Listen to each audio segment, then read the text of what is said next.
ஃப்ரெண்ட்வுட்ஸ் நேயர்களுக்கு வணக்கம்.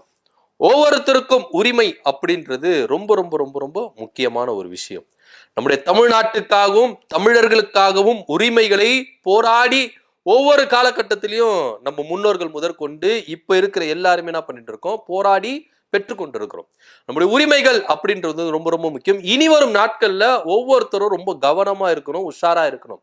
ஏன்னா பாஜக நம்முடைய உரிமைகளை பறிக்கிறதுக்கு ரொம்பவே ஸ்பீடா வந்து என்ன பண்றாங்க, தமிழ்நாட்டுல இறங்கி இருக்கிறாங்க.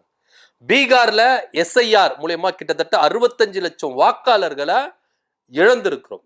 தகுதி இல்ல, இவங்க வாக்காளரா இருக்கிறதுக்கு தகுதி இல்ல அப்படின்ற ஒரு விஷயத்த 65 வாக்காளர்களை நீக்கி இருக்கிறாங்க.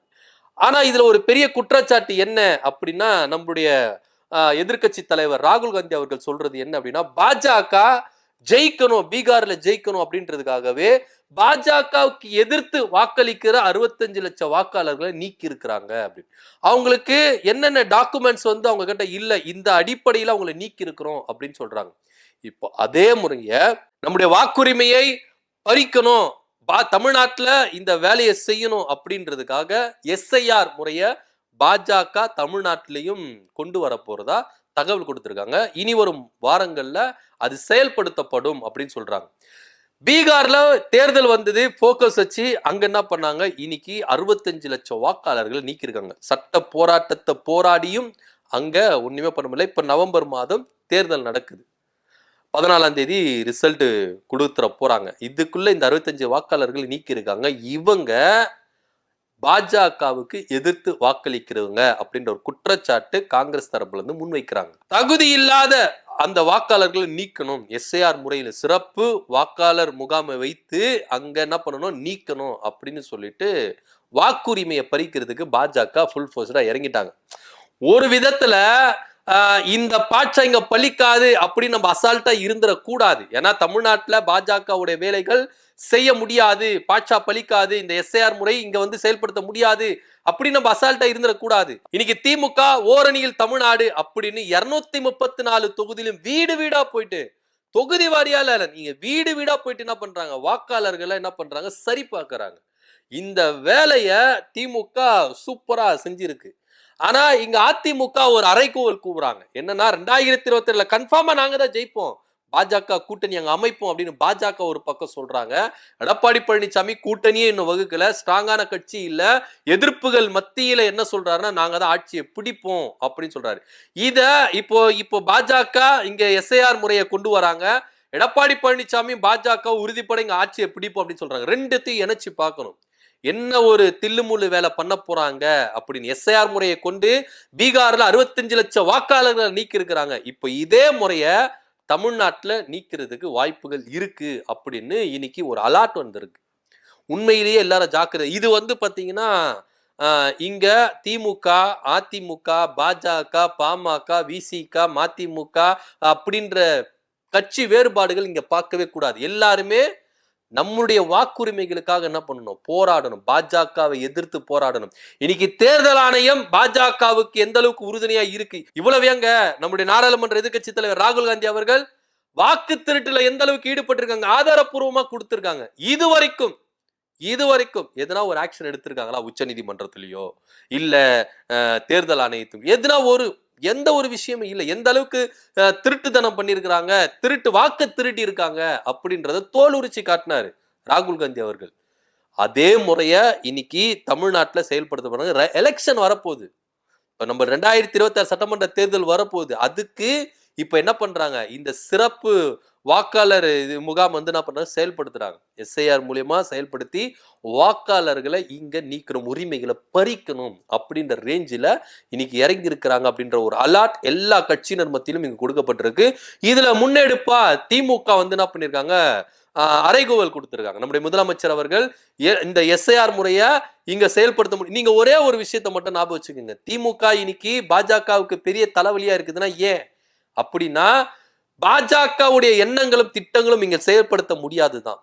தொகுதி மறு சீரமைப்பு கொண்டு வந்தாங்க. இத ஃபர்ஸ்டாலா எதிர்த்தது யாரு அப்படின்னா திமுக தான். அவங்க மட்டும் எடுக்கல, கூட எல்லாருமே எல்லா மாநில முதலமைச்சர்களை கூட்டு ஒரு கூட்டத்தை கூட்டின உடனேயே பேக் வாங்கிட்டாங்க.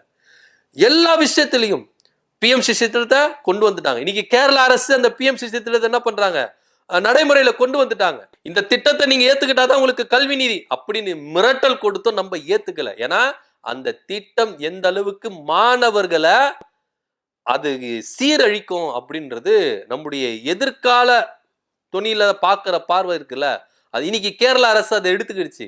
நாளை பின்ன அதோடைய விளைவுகள் கேரள அரசு பின்னாடி என்ன பண்ணும் தெரிஞ்சுக்கும். பிஎம்சி திட்டத்தை ஏன் எடுத்தோம் அப்படின்ற ஒரு ரேஞ்சுக்கு கேரள அரசு போகும். இன்னைக்கு தமிழ்நாடு அரசு எதுக்குது, ஏன் அப்படின்னா நம்முடைய மாணவர்கள் எதிர்காலம் என்ன ஆகுது அந்த ஒரு பார்வையில். இன்னைக்கு நடப்புல என்ன நடக்குது அப்படின்றது விஷயம் இல்ல, ஃபியூச்சர்ல என்ன நடக்க போகுது அப்படின்றத யோசிக்கிறது இடத்துலதான் திமுக இன்னைக்கு இருக்குது. அதனால தான் பாஜக கொண்டு வர ஒவ்வொரு திட்டங்களும் எதிர்த்துட்டே வராங்க. இன்னைக்கு திமுக அரசு எப்படியாச்சு வீட்டுக்கு அனுப்பணும், தமிழ்நாட்டுல திமுக அரசு இருக்கவே கூடாது அப்படின்ற ஒரு நோக்கத்துல ஃபுல்லா இறங்கி இருக்கிறாங்க. இதுக்கு கூட்டாளியா அதிமுக என்ன பண்ணிருக்கு, இப்ப இருக்கு ஒரே ஒரு விஷயம் தான், ஜெயலலிதா அவர்கள் இன்னைக்கு இருந்திருந்தா நிலைமை வேற மாதிரி. இன்னைக்கு எடப்பாடி பழனிசாமியோ யாராவது பாஜகவை உள்ள விட்டுருப்பாங்க? யோசிச்சு பாருங்க. அந்த அம்மா இருக்கிற வரைக்கும் பாஜக எவ்வளவு பெரிய ஆளுமை, தமிழிசை சவுந்தரராஜனுக்கெல்லாம் இருந்தாங்க, பாஜக மாநில தலைவரா இருந்தாங்க. ஆனா என்ன ஆட்டம் கண்டாங்க அதை பார்க்கணும். நோட்டாவுக்கு கீழே போனாங்க பாஜக. இன்னைக்கு அந்த அம்மா இல்ல. இன்னைக்கு பாஜக கூட கூட்டாளியா சேர்ந்துக்கிட்டு கூட்டணியை வச்சுக்கிட்டு தமிழ்நாட்டுக்கு எந்த அளவுக்கு துரோகம் இழைக்கணுமோ, தமிழ்நாட்டுக்கு எந்த அளவுக்கு வாக்காளர் உரிமைகளை பறிக்கணுமோ, தமிழ்நாட்டு உரிமைகளை பறிக்கணுமோ அந்த விஷயத்துல அதிமுக கூட சேர்ந்து என்ன பண்ணிருக்காங்க, இறங்கியிருக்காங்க. இந்த எஸ்ஐஆர் முறையை வைத்து கொண்டுதான் ஒரு பக்கம் பாஜக நாங்க கூட்டணி ஆட்சி அமைப்போம் அப்படின்னு கான்பிடண்டா பேசுறாங்க, இன்னொரு பக்கம் அதிமுக நாங்க ஆட்சியை பிடிச்சிருவோம், திமுகவை வீட்டுக்கு அனுப்பிடுவோம் கான்பிடண்டா பேசுறாங்க. பொறுத்திருந்து பாருங்க. எடப்பாடி பழனிசாமி சொல்றாரு, பொறுத்திருந்து பாருங்க, 2026 அதிமுக கொடி பறக்கும் அப்படிங்கிறார். ஏன்னா இந்த எஸ்ஐஆர் முறையை வைத்து கொண்டுதான் இவர் எடப்பாடி பழனிசாமி பேசுறாரு. ஆனா ஒரு விஷயம் தமிழ்நாட்டு மக்களை நீங்க ஏமாத்த முடியாது. பீகார்ல நீங்க ஏமாத்திரலாம், வட மாநிலங்கள்ல நீங்க ஏமாத்திரலாம், ஆனா தமிழ்நாட்டை நீங்க குறைச்சி எடை போட முடியாது. உங்க எஸ்ஐஆர் முறையை இங்க செயல்படுத்திட்டா தேவையில்லாத வாக்குரிமைகளை நீங்க நீக்குனீங்கன்னா அதுக்கு மக்கள் என்ன பண்ணுவாங்க, அவங்களே என்ன பண்ணுவாங்க, முன் வந்து கேள்வி கேட்பாங்க. அப்ப கேள்வி கேட்டா உங்களால பதில் சொல்ல முடியாது. இன்னைக்கு பீகார்ல இருக்கிறவங்க நீங்க கேள்வி கேட்டாலும் அவங்களை நீங்க நசுக்கலாம். ஆனா இங்க தமிழ்நாட்டுல இந்த பாட்சா பலிக்காது அப்படின்றதான் நிதர்சனமான உண்மையா இருக்கு. இன்னைக்கு நம்முடைய முதலமைச்சர் மு க ஸ்டாலின் அவர்கள் இந்த எஸ்ஐஆர் முறையை தமிழ்நாட்டுல செயல்படுத்த போறாங்க. எல்லாரும் கவனமா இருக்கணும், எல்லாரும் உங்களுடைய வாக்குரிமைய சுதாகரித்துக் கொள்ளணும், உங்களுடைய வாக்குரிமையை எக்காரணத்து கொண்டும் இங்க யாருமே பறிக்க கூடாது அப்படின்ற ஒரு அறைக்கூவலை கூவி இருக்கிறார். இதற்கு வலு சேர்க்கிற விதமா, திமுக அரசுக்கு கை கொடுக்கிற விதமா இந்த எஸ்ஐஆர் முறையை நம்ம எதிர்த்து தான் ஆகணும் அப்படின்ற ஒரு சூழ்நிலையில வந்து தொடர்ச்சியா ராகுல் காந்தி அவர்கள் எதிர்த்தார், எஸ்ஐஆர் முறையை எதிர்த்தார். அந்த 65 லட்சம் வாக்காளர்களுக்காக இறந்து போனவங்க எல்லாம் என்ன பண்ணிருக்காங்க, நீக்கி இருக்காங்க. உயிரோட இருக்கிறவங்களை எல்லாருமே இறந்து போயிட்டதா சொல்லி நீக்கிருக்காங்க. அந்த இறந்து போனவங்க அப்படின்னு சொன்னாங்களா, அவங்கள உயிரோட போயிட்டு நீதிமன்றத்துல சாட்சிட்டாங்க. ஐயா நாங்க சாகவே இல்லை, நாங்க உயிரோட தான் இருக்கிறோம், ஆனா நாங்க இறந்துட்டோம் அப்படின்னு சொல்லிட்டு எங்களை நீக்கி இருக்கிறாங்க அப்படின்னு போயிட்டு கோர்ட்ல போய் என்ன பண்ணாங்க, சாட்சியா நின்று இருக்கிறாங்க. ஆனா அப்போ கூட தேர்தல் ஆணையம் பாஜகவுக்கு தான் கைப்பாவியா இருக்கு. இத பாஜக துணையோட தேர்தல் ஆணையம் தமிழ்நாட்டிலையும் எஸ்ஐஆர் முறையை கொண்டு வர போறாங்க. அதற்கான வேலைகள் ரொம்ப மும்முரமா இருக்கு. இந்த டைம்ல எல்லாருமே கட்சிகளை விட்டு நம்முடைய தமிழ்நாடு நம்முடைய வாக்குரிமை நம்முடைய உரிமை அப்படின்ற ஒரு விஷயத்துல எல்லாரும் உஷாரா இருக்கு. இன்னைக்கு நம்ம திமுக அப்படின்னு சொல்லிட்டு நம்ம அதுக்கு ஆப்போசிட்டா நின்னா நாளைக்கு நம்மளுடைய உரிமை நமக்கு இருக்காது அப்படின்றதுதான் நிதர்சனமான உண்மையா இருக்கு. திமுக அறைகூவல் கொடுத்திருக்கு. இதுல எல்லாரும் ஓரணியில் தமிழ்நாடு அப்படின்ற ஒரு சூப்பரான விஷயத்த நம்முடைய முதலமைச்சர் கொண்டு வந்து தொகுதி வாரியா 234 தொகுதியிலும் வீடு வீடா சென்று எல்லாருடைய வாக்காளர் டீட்டெயில், இதுக்கு தான் நீதிமன்றத்துல போயிட்டு தடை வாங்கினாங்க. அதிமுகவும் பாஜகவும் போய் தடை வாங்கினாங்க. ஏன்னா இந்த விஷயத்த திமுக ரொம்ப டீட்டெயிலா செஞ்சிருச்சு. இவங்க நாளை பின்ன எதனா ஒரு கோளாறு பண்ணா கூட இந்த ஆதாரத்தை வச்சு என்ன பண்ண முடியும், காட்டி இல்ல இவங்க தகுதியானவங்க தான், இவங்களை ஏன் நீக்குனாங்க, எதுக்கு நீக்குனாங்கன்றத சட்டப்பூர்வமா நம்ம என்ன பண்ண முடியும், போராட முடியும். இதை தடுக்கணும் அப்படின்றதுக்காகத்தான் நீதிமன்றத்துல போயிட்டு திமுக ஓடிபி வாங்குது, இதை ஸ்டாப் பண்ணணும்னு சொல்லிட்டு ஸ்டாப் பண்ணாங்க. ஆனா அங்கே திமுக என்ன பண்ணல, பேக் அடிக்கல. இப்போ ஓடிபி வாங்கினா தானே பிரச்சனை. ஒரே நம்பர்ல குடும்பத்துல எத்தனை பேர் இருக்காங்க, யார் யார் தகுதியான வாக்காளர்கள், எத்தனை வயசுக்கு உட்பட்டு இருக்கிறாங்க, எல்லாரையும் நீங்க ஆட் பண்ணிக்கலாம் அப்படின்ற ஒரு விஷயத்தை கொண்டு வந்தாங்க. நீங்க பாஜக அதிமுகவும் ஓரணியில் தமிழ்நாடு அப்படின்ற விஷயத்தை இந்த காரணத்துக்காக தான் தடை பண்ணதா இப்ப தெரியுது நம்மளுக்கு. ஆனா அவங்க ஓரணியில் தமிழ்நாடு அப்படின்ற விஷயத்த சூப்பரா கையில எடுத்தாங்க. எல்லா டேட்டா பேஸும் கரெக்டா இருக்கும். நாளை பின்ன இப்போ ஏன் வாக்குரிமையே எஸ்ஐஆர் மூலமா தகுதி நீக்கம் பண்றாங்கன்னா, ஓரணியில் தமிழ்நாடு இருக்குல்ல, அந்த டேட்டா பேஸ் எடுத்து நான் காட்டுவேன். இங்க பாருங்க, ஒரு ஆளும் கட்சி, பிரதான கட்சி என் டேட்டா பேஸ் வச்சிருக்காங்க. நான் தகுதியான வாக்காளர். எதன் அடிப்படையில நீங்க என்ன தகுதி நீக்கம் பண்ணீங்க? என் வாக்குரிமை நீங்க நீக்கினீங்கன்னா ஃபைட் பண்ண முடியும்.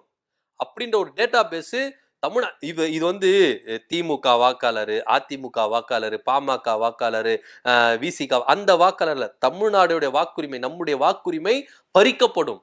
நமக்கே தெரியாம நம்முடைய வாக்குரிமை பறிச்சா நான் இந்த இடத்துல தமிழ்நாட்டுல நான் வாக்கு செலுத்த முடியாத ஒரு நான் இருப்பேன். என் உரிமையை பறி கொடுத்துட்டு நான் இருப்பேன். அந்த முறைய இங்க கொண்டு வரக்கூடாது. அந்த முறைக்கு நம்ம ஃபைட் பண்ணுன்றதா ஓரணியில் தமிழ்நாடு அப்படின்ற விஷயத்த நம்முடைய தமிழ்நாடு முதலமைச்சர் சூப்பரா வழி நடத்தினாங்க. திமுக அரசு சூப்பரா எடுத்து இப்ப அது ரொம்ப சக்சஸ்ஃபுல்லா இருந்திருக்கு. சோ எஸ்ஐஆர் மூலமா தகுதி இல்லாத வாக்காளர்களை நீங்க நீக்கினீங்கன்னா மாட்டிக்கிடுவீங்க அப்படின்ற ஒரு பாயிண்ட்ல வந்து நிக்கிறாங்கல்ல.